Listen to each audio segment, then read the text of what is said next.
Alors que je scrollais sur YouTube, je suis tombé sur cette vidéo. Maintenant, admettant que les Africains arrivent à s'inspirer de cette culture, la culture japonaise, comment faire pour que l'Afrique ne soit plus un continent à problème et qu'elle soit enfin respectée comme on le souhaiterait? Eh bien, vous savez, on a coutume de dire que l'Amérique est riche parce que les Américains sont riches. Mais on a aussi coutume de dire que l'Afrique est riche, mais que les Africains sont pauvres et même très pauvres.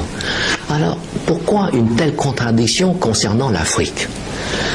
Mais tout simplement parce que l'Afrique a une économie du XVIIIe siècle et que les Africains continuent encore à exporter leur richesse, c'est-à-dire leurs matières premières, aux grandes sociétés européennes qui les valorisent, qui les transforment en Europe et encaisser ainsi à leur place, c'est-à-dire à la place des Africains, l'énorme plus-value de la transformation. On peut dès lors dire que l'Afrique a certes acquis l'indépendance politique, mais pas son indépendance économique. Et pour cela, prenons l'exemple du café. Vous savez que le cours du café vert, fixé à Londres, a baissé de 80% en 8 ans. Alors vous savez aussi qu'aucune entreprise au monde ne peut supporter une telle baisse de prix sans tomber en faillite. Or, c'est ce qui se passe en Côte d'Ivoire et en Afrique.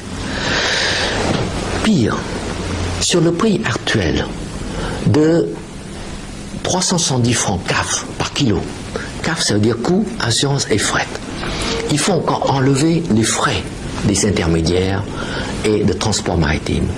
Il ne reste donc que 200 francs à peine par kilo à l'Afrique.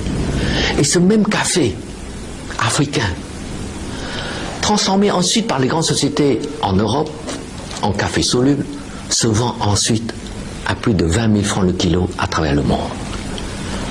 Voilà la contradiction. Et je dirais même l'injustice, elle est là.